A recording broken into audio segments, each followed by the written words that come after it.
बात कर रहे हैं। खातम का मतलब है नया नबी नहीं आएगा, पुराना आएगा।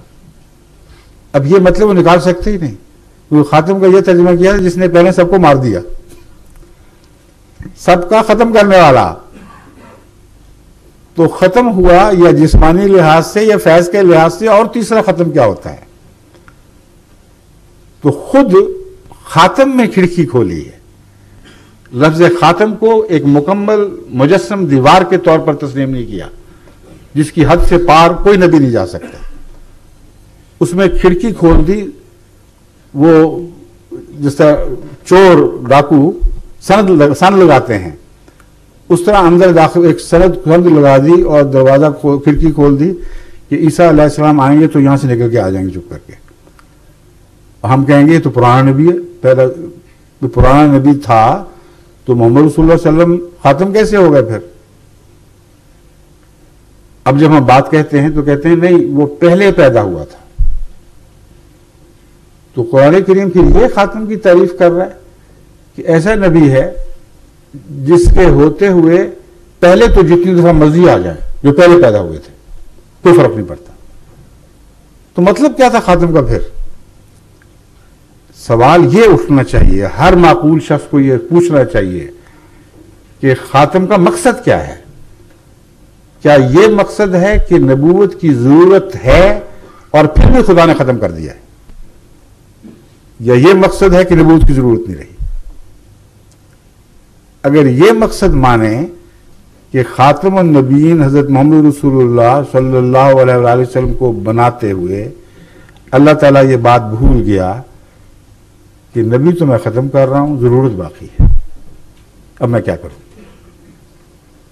तो खातम का मजमून ऐसा लग़व और बेमानी हो जाएगा कि दुनिया का कोई जी शऊर इंसान इस बात को खुदा की तरफ मंसूब कर ही नहीं सकता।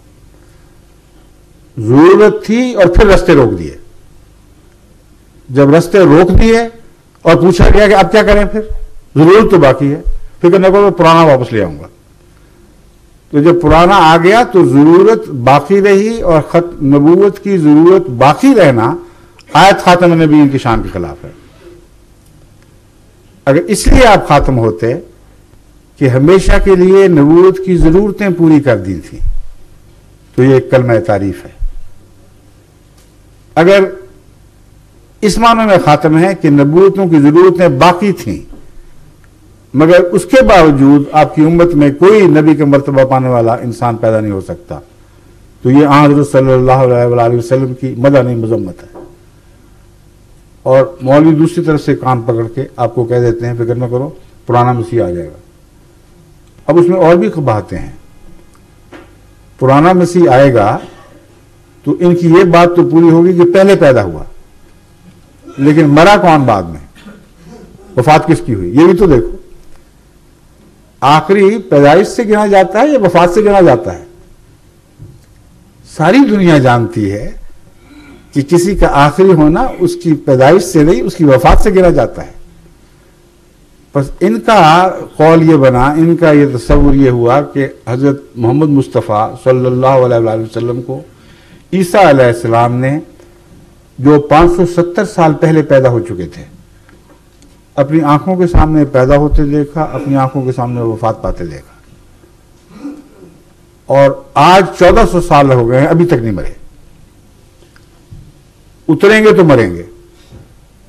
अव्वल तो उतरना ही नहीं तो मरना कहां से उन्होंने? कोई बखूल आदमी सोच ही नहीं सकता। उतरना था तो कितने जमाने बीत गए, कितनी मुसीबतें उम्मत पे टूट पड़ी। उतरते किस्सा कजिया साफ होता, वो है ही नहीं ऊपर बैठे हुए, तो यूं ही मौलवियों का ख्याल है। तो ना उतरेंगे ना इस मुसीबत से छुटकारा होगा, और जिंदा रहेंगे हमेशा। तो अमलन दावा यह है कि एक नबी हमेशा के लिए जिंदा रहेगा, यानी वो खुदा बन गया जो मौत से पाला हो गया, जबकि खुदा फरमाता है कुल्लु नफ्सिन ज़ायक़तुल मौत। और अगर खुदा नहीं बनाना तो फिर खातमुन नबीयीन ईसा बन जाएंगे, क्योंकि हज़रत सल्लल्लाहु अलैहि वसल्लम के विसाल के बाद 1000 साल से बाद, उससे भी आगे मरने वाला नबी दर हकीकत दुनिया में आखिरी नबी है। एक कबाहत नहीं, कबाहत पर कबाहतें इसमें पड़ी हुई हैं। अगली बात सोचिए, ईसा अलैहिस्सलाम आके दावा करेंगे कि मुझे खुदा ने तुम्हारे लिए, तुम्हारी उम्मत मोहम्मदिया के लिए नबी बना के भेजा है, लेकिन मेरी नबूवत पहली है, इजाफा कोई नहीं इसमें। याद रखना, नबूवत में इजाफा हुआ तो खातमियत टूटी।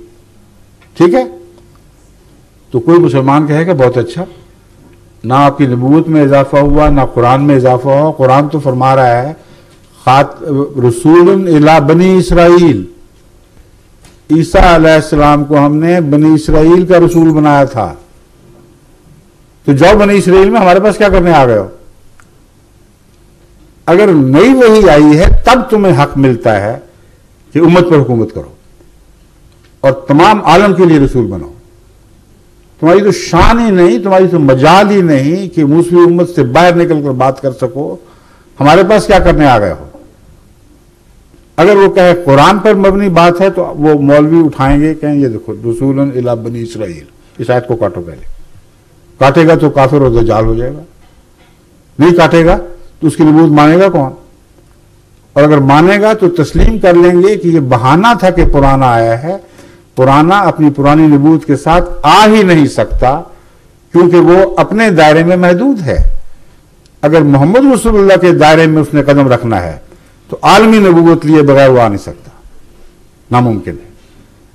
और आलमी नबूवत एक नया एजाज है जो पहले उसको नसीब नहीं हुआ था।